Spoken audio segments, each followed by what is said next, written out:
दीप्ति, हरिओम की फाइल लेकर आना।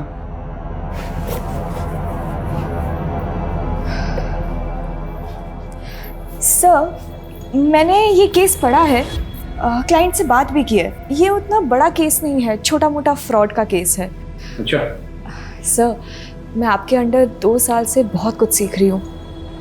अगर आपको ठीक लगे तो क्या मैं ये केस देख सकती हूँ, आई मीन हैंडल कर सकती हूँ? मैंने दीनानाथ की नहीं, हरिओम की फाइल मंगाई थी। जाओ सही फाइल लेकर आओ। Sorry sir.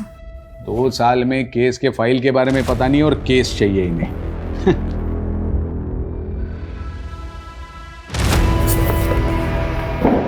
लॉ की पढ़ाई करना कोई काम ही नहीं है, बस टाइपिंग करना आना चाहिए तुम्हें, और क्या। इसी के तो पैसे कमा रही हूँ, है ना। मैं इस इंसान को ना मैं छोड़ूंगी नहीं। देखना, इसको अगर छोड़ दिया ना, मेरा भी नाम दीप्ति नहीं है, बताती हूँ मैं इसको। अरे दीप्ति बेटा, इतना गुस्सा लैपटॉप पे?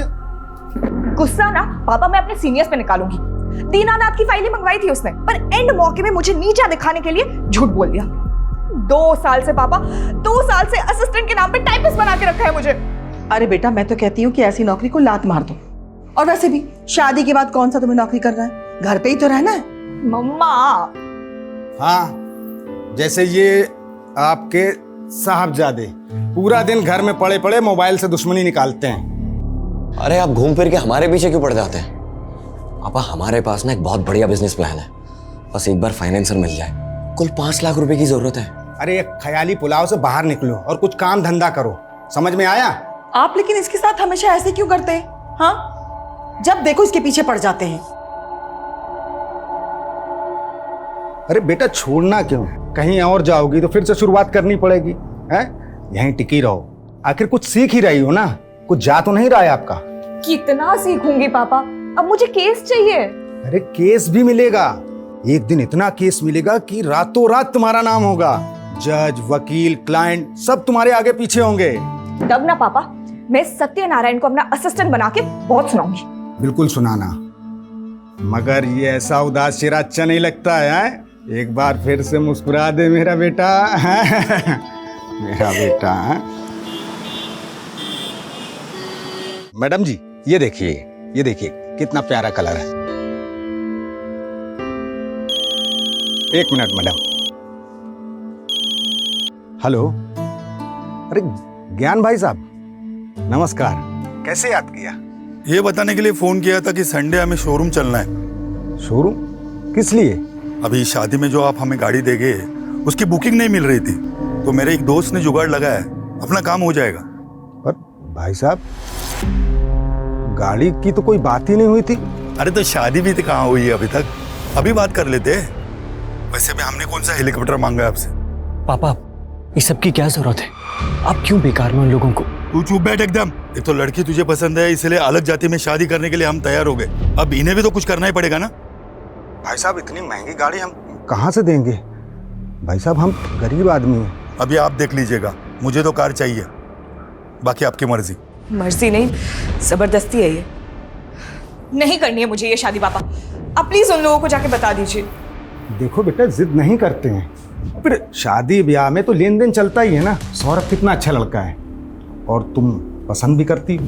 पापा, आपसे हमारे बिजनेस के लिए 5 लाख रुपए नहीं हो रहे और दी को 20 लाख रुपए की गाड़ी दे रहे हैं। हाँ, क्योंकि ये तुम्हारी तरह बिस्तर पे पड़े पड़े ख्याली पुलाव नहीं पकाती है। पापा, फाइनल है, मुझे ये शादी नहीं करनी। आप उन्हें जाके बता दीजिए प्लीज। देखो बेटा, जिद नहीं करते हैं। अब अपने पापा को देखो, पूरे जीवन भर साड़ी की दुकान में सेल्समैनी की, क्योंकि मेरा बेटा अच्छे घर जाए, हमेशा खुश रहे। पापा, मुझे ऐसी कोई खुशी नहीं चाहिए जो आपको तकलीफ दे। पागल, तुम्हारी खुशी से मुझे क्या तकलीफ होगी? हाँ, तू तो मेरा बच्चा है, मेरा बेटा है ना?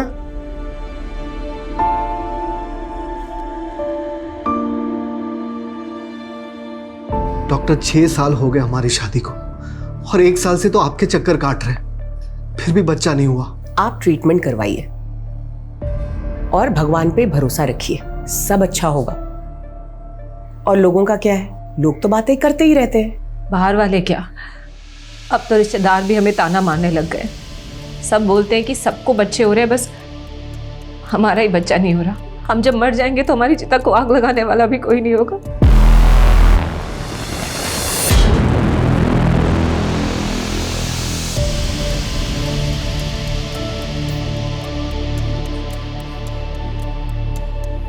सुनिए, आपको डॉक्टर स्मिता ने जवाब नहीं दिया ना? देंगे भी कैसे? जिसका इलाज उसके हाथ में है, उसमें डॉक्टर कर भी क्या सकता है? अगर आप दोनों को भगवान में आस्था है तो मैं आपकी मदद कर सकती हूँ। पहले भी बहुत लोगों की कर चुकी हूँ। कैसी मदद? आप लोगों को बच्चा ही चाहिए ना? चारों तरफ भय का माहौल है। लखनऊ में जनता सड़क ही नहीं घर में भी असुरक्षित है। पता नहीं कब कहां से आकर वो हत्यारा उन्हें अपना शिकार बना ले।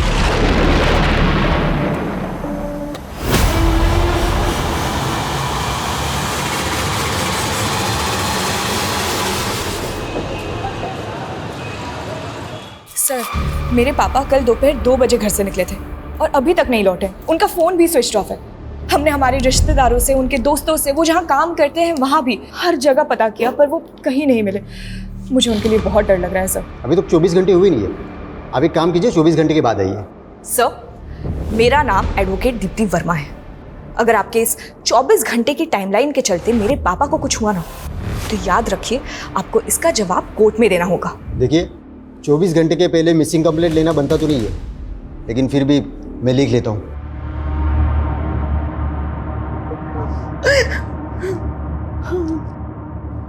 देखिए, आप घबराइए मत। अवतार भाई साहब जल्दी आ जाएंगे।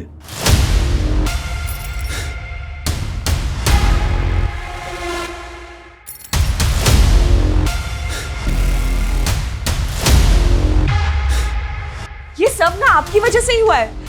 आपके कार की डिमांड की वजह से पापा कितना परेशान रहते थे।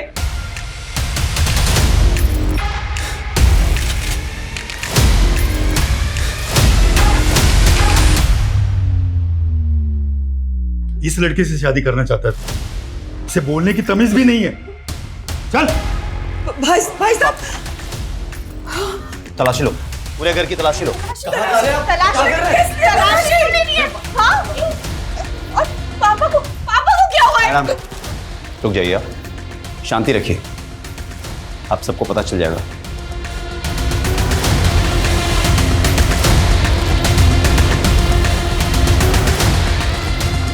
सर, ये गोल्ड और बेल्ट लगा पैसा और घड़ी मिली सर।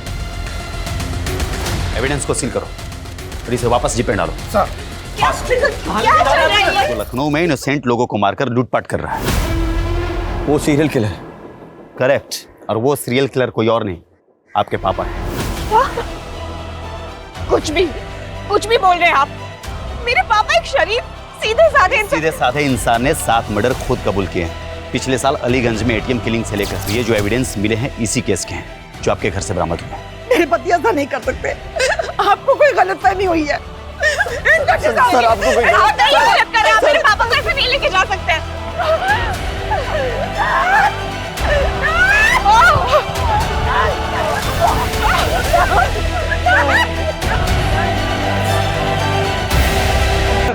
ध्यान से देखिए, सारी की दुकान में काम करने वाला इतना साधारण सा दिखने वाला आदमी 7 मासूम लोगों का हत्यारा है। मेरे पापा जो किसी से ऊंची आवाज में बात तक नहीं करते, आपने उन्हें सीरियल किलर बना दिया। बनाया नहीं है, उन्होंने अपना जुर्म खुद कबूल किया है और खुद सबूत भी बरामद करवाया है। कबूल नहीं किया, करवाया गया है, टॉर्चर करके। सब प्लीज आप। दीप्ति, मैंने ये केस बारीकी से पढ़ा है। सारे सबूत तुम्हारे पापा के खिलाफ है और उन्होंने कन्फेशन भी दिया है। कोई चांस नहीं है। सब मेरी बात सुनिए, ये पूरा केस ही झूठा है। यहाँ पुलिस फाउल प्ले का। मैं ये केस नहीं लड़ सकता, सॉरी। सब बट मेरी। मैडम जी, मैं समझ सकता हूं बड़ा मुश्किल है ये कि पुलिस को पिछले 1 साल से जिस सीरियल किलर की तलाश थी वो कोई और नहीं बल्कि आपके पापा हैं। नहीं है मेरे पापा किलर। मैं कोर्ट जाऊंगी और इस बात को साबित करूंगी, पर हार नहीं मानूंगी। जरूर जाइए दीप्ति जी, ये आपका हक है, पर एक बात याद रखिएगा, कोर्ट में भी ये बात साबित होगी कि 7 लोगों को मारने वाला कोई और नहीं बल्कि आपके पापा हैं।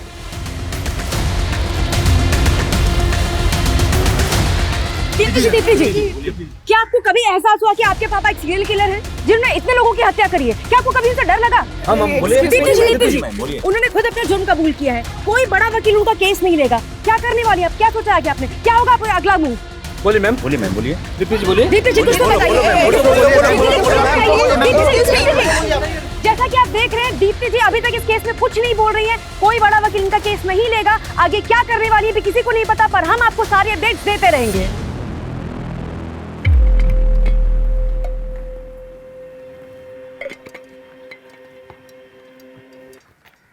योर ऑनर, पुलिस ने मेरे पिता अवतार वर्मा को 8 अगस्त 2022 को किडनैप किया, टॉर्चर किया और जबरदस्ती उनसे वो जुर्म कबूल करवाए जो उन्होंने किए ही नहीं थे। ऑब्जेक्शन माय लॉर्ड, ये बिना किसी पुख्ता सबूत के पुलिस पर इल्जाम लगा रही है, जैसे पुलिस कोई किडनैपिंग गैंग चला रही है। मिस दीप्ति, आपने अपने पिता की मिसिंग कंप्लेंट लिखवाई थी? ये है मेरे पिता की मिसिंग कंप्लेंट की कॉपी जो हमने लिखवाई थी। बावजूद इसके पुलिस ने हमें 2 दिन तक कुछ इन्फॉर्म नहीं किया। कैसे इन्फॉर्म करता योर ऑनर? अक्यूज ने 2 दिन तक मुंह ही नहीं खोला। कौन है, कहाँ रहता है, क्या करता है? 2 दिन तक वो मेरे पिता से उनका नाम, पता, ये सब जानने के लिए उन्हें टॉर्चर करते रहे। जब पुलिस मेरे पिता को घर पे लेके आई थी तो उनकी क्या हालत थी, वो अपने पैरों पे चल भी नहीं पा रहे थे। कौन है आपका गवाह?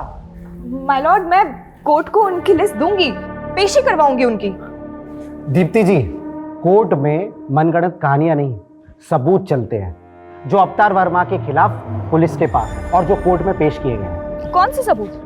वो गोल्ड क्यूब, घड़ी, पैसे जिसमें खून लगा हुआ था, जो खुद पुलिस ने हमारे घर पे प्लांट किया है, क्योंकि ऑनेस्टली ना उनके पास फॉरेंसिक टीम थी और ना ही सर्च वारंट। सर, वारंट और फॉरेंसिक रिपोर्ट के लिए हमने बोला था, लेकिन उसमें लेट होने वाला था। हमें एविडेंस को सिक्योर करने थे और डर था कि एविडेंस के साथ छेड़छाड़ की जा सकती है। अच्छा, इसीलिए उनको पूरे परिवार को हॉल में बंधक बनाना पड़ा और पुलिस खुद बेडरूम में जाके सबूत लेके भी आ गई। एविडेंस कलेक्शन की कोई रिकॉर्डिंग नहीं की गई। सर, रिकॉर्डिंग भी की है और कोर्ट में सबमिट भी किया है। आई ऑब्जेक्ट योर ऑनर, यहाँ जिस रिकॉर्डिंग की बात हो रही है वो पुलिस ने खुद की है, किसी ऑथराइज्ड वीडियोग्राफर के थ्रू नहीं हुई है। वाह दीप्ति जी वाह, कभी आप कहती है कि रिकॉर्डिंग हुई नहीं है, फिर आप कहती है कि पुलिस ने रिकॉर्डिंग कर ली है, ऑथराइज वीडियोग्राफर ने रिकॉर्डिंग नहीं की। आपका ऑब्जेक्शन किस बात पे है? वीडियो की क्वालिटी पे? क्या अच्छा नहीं दिख रहा है? दीप्ति जी, अगर हम मान भी ले कि आपके पिता इनोसेंट हैं, फिर भी पुलिस के पास क्या कारण है कि वो उन्हें झूठे केस में फंसाएगी? अपने रेपुटेशन को बचाने के लिए। हम सबको पता है पिछले 1 साल से पुलिस किलर को नहीं पकड़ पाई है। फिर अचानक एक दिन उन्होंने मेरे पापा को पकड़ा और जेल में डाल दिया, जबकि एक्चुअली सीरियल किलर अभी तक बाहर घूम रहा है। 7 लोगों का मर्डर हुआ है। सच का जानना जरूरी है, जो पुलिस इन्वेस्टिगेशन में सामने नहीं आ पाया है।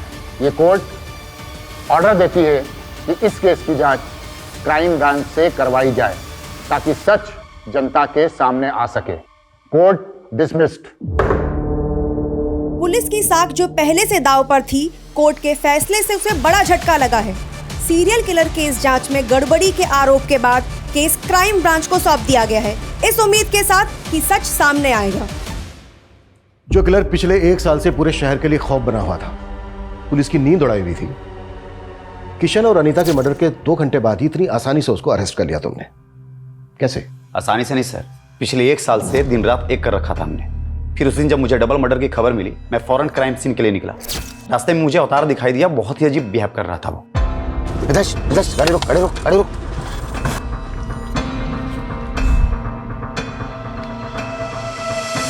उसके कपड़ों पर खून लगा हुआ था। हम उसे पूछताछ के लिए पुलिस स्टेशन ले गए, जहां उसने कबूल किया कि मर्डर्स उसने ही किए और उसने मुझे यह भी बताया कि मर्डर वेपन कहां छुपाए हुए हैं। उसके बाद उसने इसके पहले 5 मर्डर भी एक के बाद एक कबूल किए। पहला देशराज, दूसरा फौजिया और उसकी बहू शिबा, चौथा किरण और 5वां ओमकार। फिर उसके बाद हमने उसके घर की तलाशी ली, जहां और भी सबूत मिले। सर, हमने जब इन केसेस के सबूत और गवाहों को क्रॉस वेरीफाई किया तो सब मैच कर रहे थे। किशन और अनीता के घर से जो लूट हुई थी, वो सारा सामान मिला? उसने सिर्फ ये बताया कि उसने गहने चुराए थे, तो वो भी भागते वक्त कहीं रास्ते में गिर गए। पर उनके घर से तो अच्छी खासी लूट हुई थी और उसने सिर्फ गहने कबूल किए और तुमने बड़ी आसानी से उस पर यकीन कर लिया। उसने बाकी की चोरी कबूल नहीं की। लेकिन 7 मर्डर्स कबूल कर लिए। सर उसने जो मुझे बताया मैं आपको वही बता रहा हूँ। मतलब ना तुम्हारे पास कोई पुख्ता सबूत है, ना गवाह, ना मर्डर्स का और ना ही अफ्तार की गिरफ्तारी का। सर आप मुझ पे शक कर रहे हैं? शक नहीं कर रहा हूं, फैक्ट बता रहा हूं। फैक्ट। जैसे 2 दिन तक अफ्तार तुम्हारी कस्टडी में था, लेकिन तुमने उसकी फैमिली तक को नहीं बताया। सर हमने कोर्ट को बताया था कि उसने अपनी पहचान को छुपाने के लिए 2 दिन तक मुंह नहीं खोला। तो फिर तुमने टॉर्चर करके उसका मुंह खुलवाया। आप भी पुलिस डिपार्टमेंट से हैं, जानते होंगे 7 मर्डर करने वाला क्रिमिनल प्यार से तो मुंह खोलेगा नहीं। तो कुल मिलाकर तुम ये एक्सेप्ट कर रहे हो कि उसने कबूल किया नहीं, तुमने उससे कबूल करवाया। सर इस केस के फाइल आपके पास है, आप देख सकते हैं। अरविंद आखिरी बार पूछ रहा हूं, इन्वेस्टिगेशन में कोई गड़बड़ी हुई है, कोई फॉल्ट प्ले? नो सर, अवतार ही वो सीरियल किलर है जिसे हम पिछले 1 साल से तलाश कर रहे थे, जो बहुत मुश्किल से पकड़ा गया है। सर मैं तो अपनी बेटी दीप्ति की शादी के लिए पैसों का इंतजाम ना हो पाने की वजह से परेशान था। अरे भाई साहब ये पुराना सोना है, मेरी मजबूरी है इसलिए हम इसको बेच रहे हैं। अगर थोड़ा बहुत और ज़्यादा हो जाए तो देख लीजिए आप। नहीं इससे ज़्यादा नहीं हो सकता। सर मैं भाग नहीं रहा था, मैं तो परेशान होकर रोड के किनारे बैठा था, तभी इंस्पेक्टर साहब की गाड़ी वहाँ पे रुकी। हेलो, यहाँ क्या कर रहा है? कुछ नहीं साहब, वो थक गए थे तो बैठ गए यहाँ पे। घर किधर है तुम्हारा? साहब यहीं पास में है आगे। चल बैठ गाड़ी में, मैं भी उधर ही जा रहा हूँ, छोड़ देता हूँ तुम। पीआई अरविंद का कहना है कि जब उन्होंने आपको पकड़ा तो आपके कपड़ों पर खून लगा था। किशन और अनीता के खून से सने वो कपड़े उन्होंने हमें दिए हैं, तो फिर खून कहाँ से आया? सर ये तो हमें नहीं मालूम सर, वो मुझे पकड़ के थाने ले गए और वहाँ उन्होंने हमारे सारे कपड़े उतरवा दिए। और साहब 2 दिन तक हमारे साथ मारपीट करते रहे, बोले कि मैं जो कहता हूँ वो कबूल करो। चल पैंट खोल। अगर मैं कबूल नहीं करता तो सच में वो मुझे जान से मार देते साहब। किशन और अनीता के मर्डर के अलावा आपने 5 और मर्डर कन्फेस किए। ये तो मुझे पता भी नहीं था साहब, वो जहाँ बोलते गए मैं साइन करता गया। मुझे नहीं पता था कि वो मुझे सीरियल किलर बना देंगे साहब। और फिर वहाँ से वो मुझे मेरे घर ले गए, रुपए निकाल के लाए और साहब मुझे झूठे केस में फंसा दिया। लेकिन वैसे क्यों फंसाएंगे? उनकी कोई दुश्मनी है आपके साथ? साहब मेरी किसी से दुश्मनी क्यों होगी? मैं तो एक साड़ी की दुकान में मामूली सा सेल्समैन हूँ। मैंने जीवन में कभी चूहे नहीं मारे और मैं 7 खून क्यों करूँगा साहब? मैं क्यों करूँगा 7 खून? मेरी वजह से मेरी बेटी की शादी टूट गई साहब। इससे ज्यादा बुरा क्या होगा साहब? इससे ज्यादा मेरे लिए और क्या बुरा होगा? घबराइए मत, अगर आप सचमुच निर्दोष हैं कुछ नहीं होगा आपके साथ, हम बारीकी से जांच करेंगे। एक तरफ तुम कह रहे हो कि तुमने ठीक से कुछ देखा नहीं, अंधेरा था, ऐसा था वैसा था, इसके बावजूद तुमने पुलिस को बयान दे दिया कि तुमने अफ्तार को किरण का मर्डर करके उसके घर से भागते हुए देखा। क्यों? सर मैंने उसे मर्डर करते हुए नहीं देखा था, मैंने बस किसी को भागते हुए देखा था। और ये बात मैंने जब किरण का मर्डर हुआ तब पुलिस को बताई थी। उन्होंने मुझे एक फ़ोटो दिखाई और बताया कि तुमने जिस आदमी को देखा वो यही था। मुझे लगा अच्छा है पकड़ा गया। तुमने अपने भाई के किलर को देखा था? जी सर। ये वो हो सकता है सर, क्योंकि उस दिन मैं दुकान बंद कर रहा था और भैया गलियों में आगे निकल गए थे और जैसे मैंने उनकी चीखें सुनी, पीछे मुड़ के देखा तो एक आदमी भागता हुआ जा रहा था। भैया भैया क्या हुआ भैया? ये घड़ी तुम्हारे भाई की है? हाँ सर। पक्का है? इसमें भी डाउट है? ऐसी दिखती थी शायद सर। शायद। ये गोल्ड क्यूब तुमने बनाई है? हाँ नहीं मतलब मैं ज्वेलर हूँ तो ये तो काम है सर मेरा। गोल्ड क्यूब बनाने का? हाँ गोल्ड का मतलब गहने। विकास ऐसे नहीं बोले गए, इसकी भी क्यूब बनानी पड़ेगी। अरे नहीं नहीं सर, मैं बताता हूँ। ये मैंने ही बनाई थी सर। किसके कहने पर? वो याद नहीं है सर। अच्छे से याद करके बता। इसके कहने पर? नहीं। इसके कहने पर नहीं तो किसके कहने पर बनाई? और फिर झूठा बयान कर दिया पुलिस को कि इसके कहने पर बनाई है? अरे सर ये क्यों पुलिस ने ही बनवाई थी सर, और झूठा बयान भी पुलिस ने ही दिलवाया था। चल क्या हो गया सर? चल बता। अरे सर मैंने कुछ नहीं किया सर। अरे समझो सर बात को सर।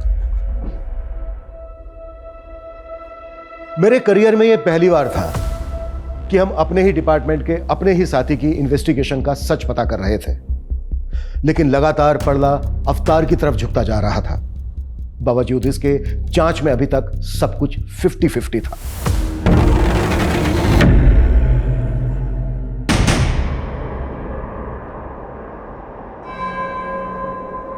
किशन अनीता के मर्डर केस की इंफॉर्मेशन तुम्हें किसने दी? ऑफिशियल या फिर कोई पर्सनल सोर्स था? उससे क्या फर्क पड़ता है सर? बताता हूं।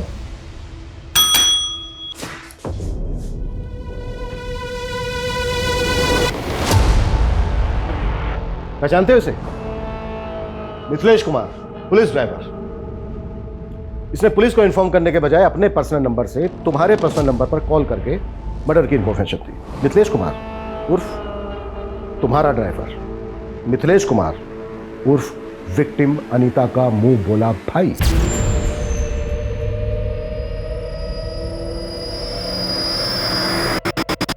हाँ तो इसे डायरेक्ट पता चला और इसने मुझे डायरेक्ट कॉल किया, तो इसमें क्या हो गया? हुआ ये कि क्राइम सीरियल किलर की तरह किया गया, और अगर ये उसी ने किया है तो वो एक बार फिर तुम्हारे हाथ से निकल गया। तुमने ये भी जानने की कोशिश नहीं की कि किसी ने सीरियल किलर की कॉपी करके फायदा उठाने की कोशिश तो नहीं की। तुमने बस आनन फानन में अवतार को उठाया और एक डबल मर्डर केस को सीरियल किलर केस से जोड़ दिया, सिर्फ इसलिए कि पिछले 1 साल से सीरियल किलर की हड्डी जो तुम्हारे गले में अटकी थी किसी ना किसी तरह से वो निकल जाए, बस। सर ऐसा कुछ भी नहीं। अच्छा एक बात बताओ, देशराज मर्डर केस में जो सीसीटीवी फुटेज है उसमें किलर का चेहरा नहीं दिख रहा, फिर तुमने ये कैसे डिसाइड कर लिया कि वो अवतार है? सर मैंने डिसाइड नहीं किया, अवतार ने खुद कबूल किया था। ठीक वैसे ही ना जैसे कि उसने बाकी के मर्डर्स कबूल किए। ये अवतार की मेडिकल रिपोर्ट 1 महीने से ज्यादा हो गया है, उसकी अंदरूनी चोट भरी नहीं है, अभी तक बरकरार है। ऑप्शन क्या था उसके पास? अगर वो कबूल नहीं करता तो शायद तुम उसको कस्टडी में ही मार देते। सर अवतार ने अनीता और किशन का मर्डर किया है और मर्डर वेपन उसने खुद बरामद करवाया। वही रोड ना जिसमें ब्लड के निशान तक नहीं है, फिंगरप्रिंट्स की तो बात ही कुछ और है। सर उसने जानबूझ करके रॉड को पानी की टंकी में छुपाया था ताकि ब्लड और फिंगरप्रिंट्स दोनों धुल जाए। वाह, किलर तो बहुत स्मार्ट है और सेम टाइम पर बेवकूफ भी, क्योंकि उसने चोरी के गहने बेचने के बजाय उनकी गोल्ड क्यूब बनवाकर अपने घर में रख लिया। किरण मर्डर केस की विटनेस माला, उसने तुम्हें नहीं बताया बल्कि तुमने उसे बताया कि उसने जिस भागते हुए आदमी को देखा था वो अवतार है। ठीक वैसे ही जैसे ओम के भाई दिनेश को तुमने बताया कि उसने भी जिस भागते हुए आदमी को देखा था वो अवतार है। इन दोनों ने तो अवतार को पहचाना भी नहीं। मर्डर के वक्त जो उन्होंने स्टेटमेंट दी थी उसमें भागते हुए आदमी को अवतार के साथ रिप्लेस करके उसे बयान की शक्ल देकर उनके स्टेटमेंट पर साइन ले लिए। दिनेश ने अपने भाई की घड़ी तक को नहीं पहचाना है।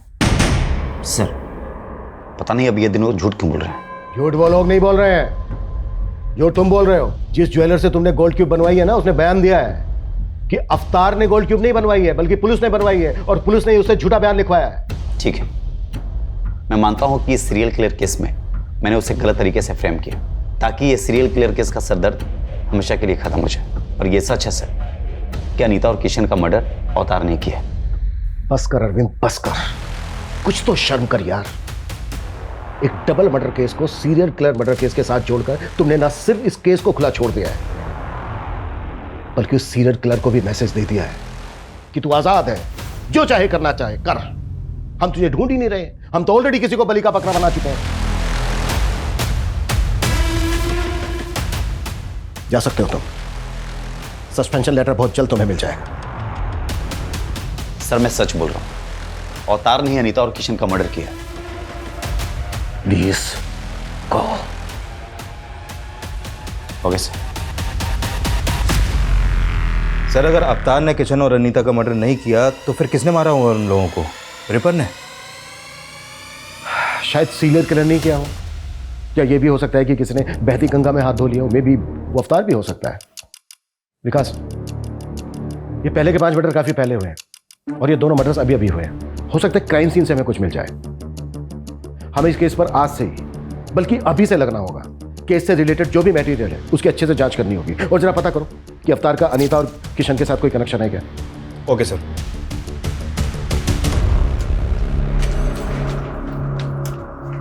गर्मा गर्म पकौड़े। ओह वाह। नो, हाथ गंदे है ना, पहले हाथ धो लो।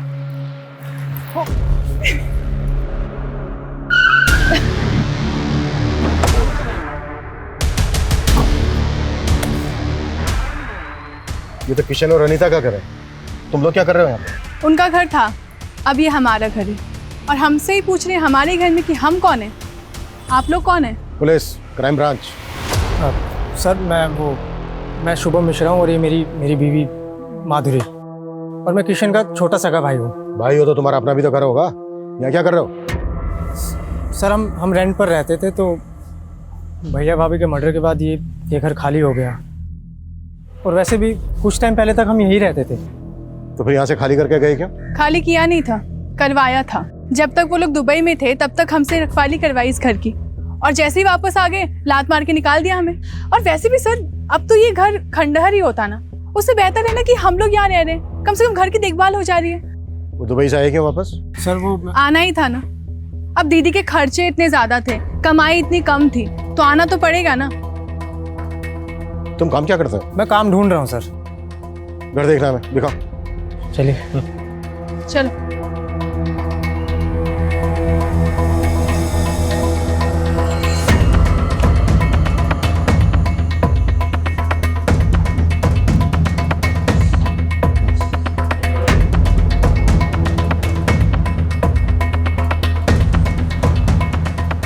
सर,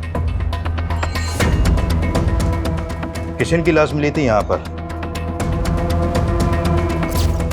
सर, पूरा घर बिखरा पड़ा था। लगता है ये मर्डर्स लूट के इरादे से किए गए।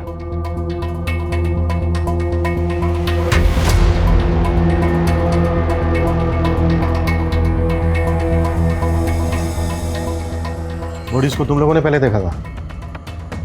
जी। क्या टाइम हुआ था तब? यही कुछ 11:30 के आसपास का। रात के 11:30 बजे तुम लोग यहाँ क्या करने आए थे? जी, हम यहाँ नहीं आए थे। हम लोग खाना खाकर टहलने के लिए निकले थे, तो देखा कि दरवाज़ा खुला हुआ है, तो मैंने सोचा अंदर चल कर देखता हूँ। किशन और अनीता की किसी के साथ कोई दुश्मनी थी? उनकी किसी से क्या दुश्मनी होगी?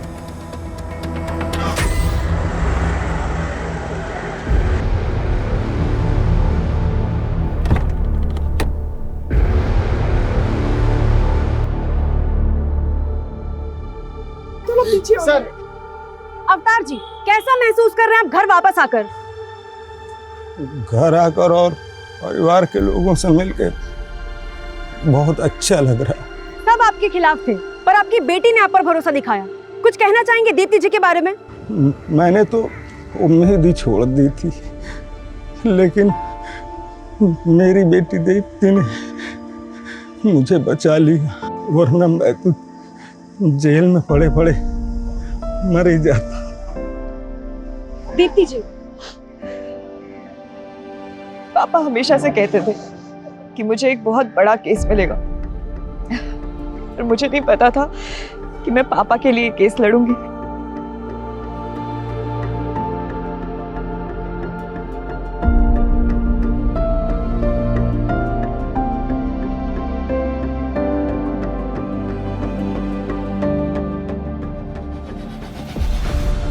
चुप हो जा बेटा। सारी जिंदगी तेरे पापा ने तेरे लिए संघर्ष किया, लेकिन आज तूने उनका कर्ज चुका दिया बेटा। नहीं माँ, मैं मर भी जाऊं ना तो पापा का कर्ज कभी नहीं चुका सकते। Welcome back. और कैसा है मेरा बेटा? बिल्कुल ठीक।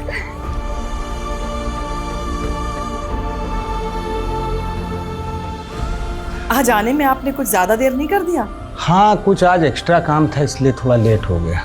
वैसे पापा, सैटरडे संडे को आपको ऐसा क्या काम होता है? बेटा वही काम बेटा जिससे कुछ एक्स्ट्रा पैसे आ सके, ताकि हम आपको एक बड़ा वकील बना सकें। सर ये किशन का भाई शुभम और उसकी पत्नी कुछ टेढ़ी खीर नहीं लग रहा है? टेढ़ी खीर तो है। इन दोनों पति पत्नी के बारे में पता करो। Okay sir. एक बात मुझे बहुत परेशान कर रही है। क्या सर? अगर अवतार सीरियल किलर नहीं है तो इसका मतलब यह है कि सीरियल किलर अभी भी आजाद घूम रहा है और वो किसी और को भी अपना अगला शिकार बना सकता है।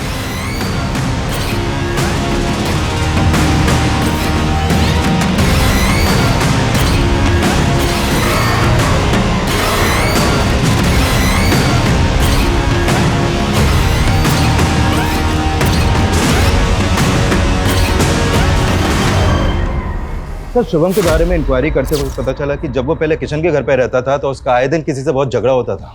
लेकिन किशन और अनीता तो दुबई में रहते थे, तो फिर झगड़ा किसके साथ होता था? उसी से जो शुरू से इस केस में कुछ ज्यादा इंटरेस्ट ले रहा है। मिथिलेश सर मेरा कोई पर्सनल इंटरेस्ट नहीं था, वो तो पिछली बार दीदी जब राखी पर इंडिया आई थी तो उन्होंने बोला था मुझे। अरे राणा बेटा इधर आओ, देखो मैं तुम्हारे लिए क्या लेकर आया। थैंक यू ताऊ जी। एक मिनट, ये गिफ्ट तुम्हारी है? हाँ। नहीं तो भैया जब हम दुबई में हो ना तो आप यहाँ पर चक्कर लगाते रहा करो। अरे शुभम रह तो रहा है यहाँ पर। यही तो दिक्कत है कि वो रह रहा है। मुझे तो डर लग रहा है कि हमारे जाने के बाद वो इस घर पे कब्जा कर लेगा। अनीता के फ्रिज में चिकन था, ये पता है तुम्हें? हाँ सर, वो मेरे सामने ही सीज किया था उन्होंने। फॉरेंसिक रिपोर्ट में आया कि उस चिकन में जहर मिला था, चूहे मारने की दवाई। और तुम और अरविंद तो अवतार को सीरियल किलर बना रहे पर तुले हुए थे। आई एम श्योर वो रिपोर्ट किसने देखी तक नहीं होगी। लेकिन सर वो चिकन तो दीदी जीजाजी ने नहीं खाया था। ये तुम्हें कैसे पता? क्योंकि उसी रात दीदी ने मुझे फोन कर चिकन खाने के लिए बुलाया था। व्हाट? अनीता तुम्हें जहर देकर मारना चाहती थी? हो सकता है सर दीदी को पता ही ना हो कि चिकन में जहर है, क्योंकि वो चिकन दीदी ने नहीं बनाया था। फिर देकर गया था। कौन देकर गया था? सर आप किसकी बात सुन रहे हैं? मुझे तो लगता है कि इसी ने मेरे भैया और भाभी को मारा है और अब मुझे जेल भिजवाकर इस घर पर कब्जा करना चाहता है। मतलब? दीदी इतनी परेशान हो तो मेरे बच्चे को गोद ले लो। सर ऐसा तो मैंने दीदी का दिल रखने के लिए कहा था। ऐसे कोई किसी को अपना बच्चा देता है क्या? आप इससे पूछिए ना ये जहरीला चिकन क्यों लेकर आया था। सर वो चिकन हमने भी खाया था, लेकिन हम तो नहीं मरे ना। वो तो मुझे माधुरी ने बोला था कि जाकर भैया भाभी को दे दो। मेरी मत मारी गई थी जो मैं उन्हें देने के लिए चला गया। तो ये सारी की सारी प्लानिंग तुम्हारी थी? सही मैंने अपने बच्चे के लिए किया था। मुझे लगा था कि उनके ना तो बच्चे हैं और ना होंगे, और कल को ये घर मेरे बेटे को मिल जाएगा। लेकिन फिर वो अपने बच्चे के लिए इलाज करवाना शुरू कर दिया वो लोग ने। माधुरी तुमने क्या किया? बंद करो ये ड्रामा, लेके चलो दोनों को, वहां खबर लेते हैं इनकी। सर आप मेरी बात सुनिए। और तो ये मत सोचना कि तू बच गया है। सीरियल किलर की एक एक डिटेल पता थी तुझे।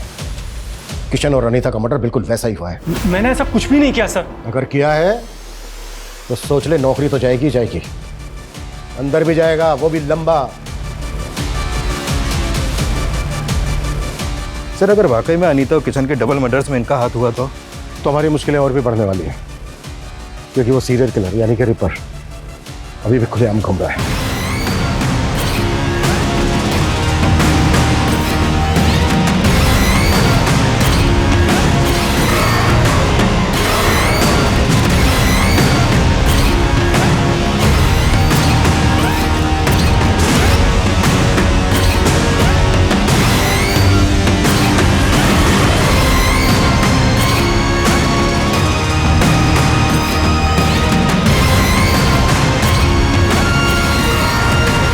सर शुभम और माधुरी के पास मर्डर का मोटिव है और उस रात की इनकी एक्टिविटी से भी लग रहा है कि ये लोग मर्डर कर सकते हैं, लेकिन अभी तक इस बात पर अड़े हुए हैं कि इनका इस मर्डर में कोई हाथ नहीं है। शुभम और माधुरी तो सस्पेक्ट हैं ही, लेकिन हमें मिथिलेश को भी ध्यान में रखना होगा। एक बात मेरी समझ में नहीं आ रही है कि उन्होंने एक रैंडम आदमी अवतार को ही क्यों अरेस्ट किया? सर अवतार के बारे में कुछ और भी बातें पता चली हैं। ये बात सही है कि एक सिंपल सा आदमी है, साड़ी की दुकान में एक सेल्समैन है, लेकिन सर इसके अलावा ये 7-8 साल पहले थिएटर भी करता था। एक्टिंग का शौक था इसे। सैटरडे संडे इसके शो भी होते थे, लेकिन सर ये एक्टिंग में कुछ खास अच्छा नहीं था, इसलिए एक्स्ट्रा अर्निंग के लिए मेकअप आर्टिस्ट बन गया। इसके थिएटर के दोस्तों का कहना है कि मेकअप बहुत अच्छा करता था, कोई भी गेटअप ले सकता था, अलग अलग वेश बदलने में माहिर था ये।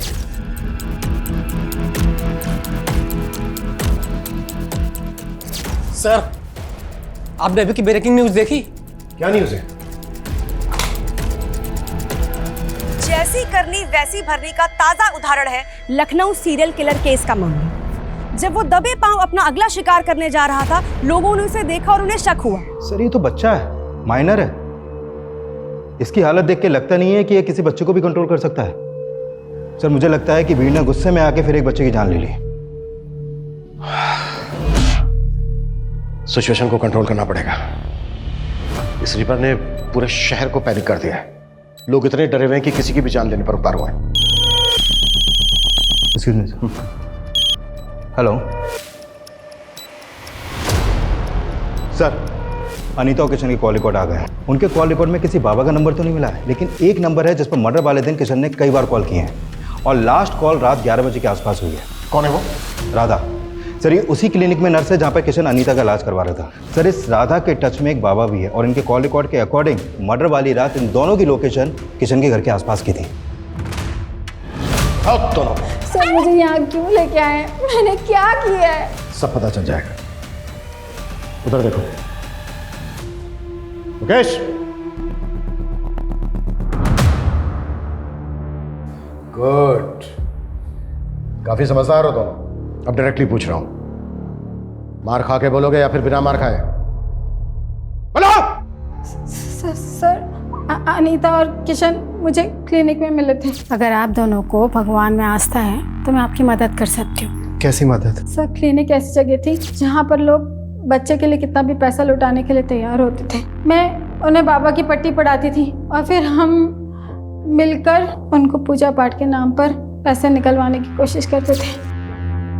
बाबा बच्चे को देखने और माँ सुनने के लिए मेरे कान तरस गए हैं। हमारे पास सब कुछ है, लेकिन वो किस काम का जब औलाद ही नहीं है। औलाद हो जाएगी, पर उसके लिए पूजा करनी होगी, वो भी पूरी श्रद्धा के साथ। मैं करूंगी बाबा।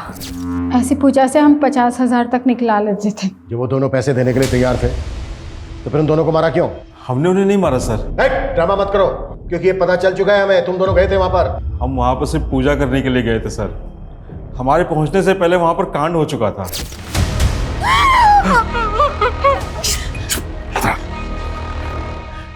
पागल हो यो, जो होना था वो तो हो चुका है, हम खाली हाथ क्यों जाएं?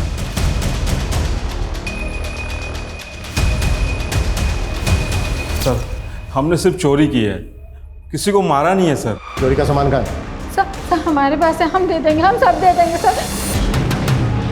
पता ही ज़्यादा कीमती है, लेकिन चोरी के है ना 8 से 10 लाख रुपए मिलेंगे। चाहिए तो बोलो, नहीं तो रखो।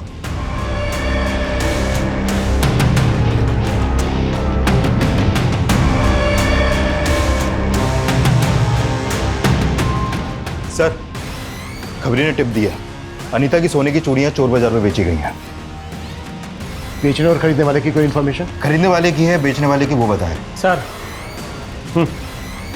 सर राधा और बाबा ने जो सामान चोरी किया था, वो सामान में साड़ी भी मिली है, जो ठीक उसी दिन खरीदी गई थी जिस दिन अनीता और किशन का मर्डर हुआ था। इसमें सर स्लिप है, उसमें डेट भी पड़ी हुई है।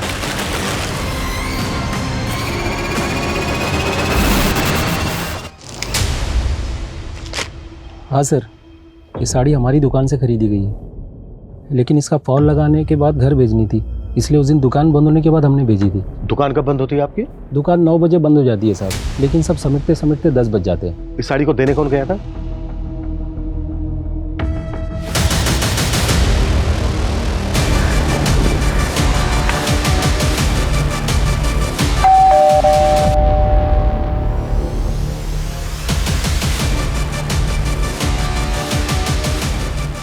दीप्ति, तुम्हें अपने फादर को न्याय दिलवाना था ना? मिल जाएगा।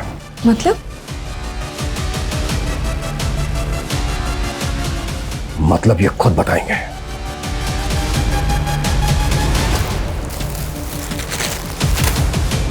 ये है ना वो साड़ी जो तू अनीता को डिलीवर करने उसके घर गया था, और जब हमने तेरे से पूछा कि किशन और अनीता को जानता है क्या, तो क्या बोला तूने?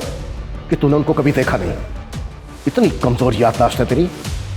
देखिए आप मुझे फंसा रहे हैं, मैं मीडिया में जाके बोलूंगा कि आप लोग मुझे जबरदस्ती। अभी बाहर मीडिया से जाकर मैंने बोल दिया ना कि ये सारी की सारी प्लानिंग तेरी बेटी की थी,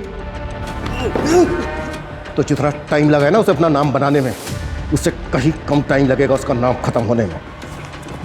अब बोल, अकेले जेल जाएगा या फिर अपनी बेटी के साथ? दीप्ति, दीप्ति मेरी बेटी मेरी जान है। उसके लिए एक बड़े घर का रिश्ता आया तो मुझे लगा कि मेरी बेटी बड़े घर जाएगी तो जीवन भर खुश रहेगी, पर उन्होंने शादी में 20 लाख की कार मांग दी।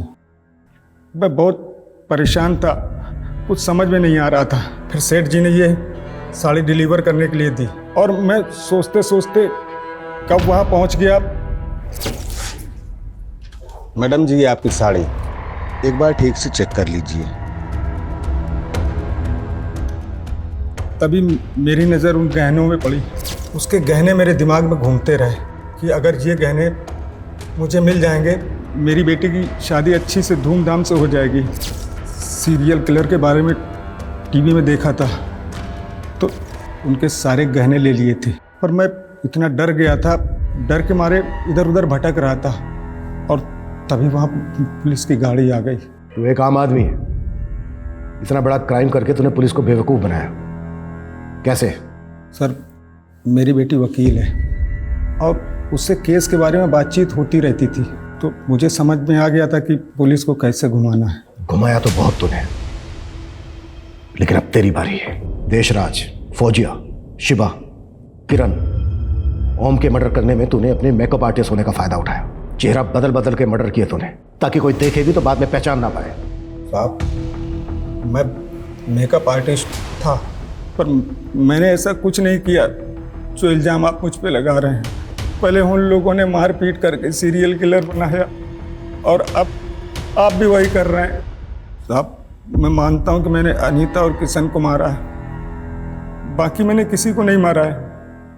मैं सच बोल रहा हूं साहब। किशन और अनीता के मर्डर्स अवतार वर्मा ने कबूल कर लिए हैं, इसके पुख्ता सबूत भी है हमारे पास। पर बाकी के 5 मर्डर्स वो हमेशा की तरह डिनाई करता रहा।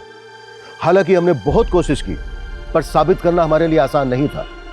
इसके बावजूद हम आज भी पूरी कोशिश कर रहे हैं उन केसेस को सोल्व करने की। जय हिंद।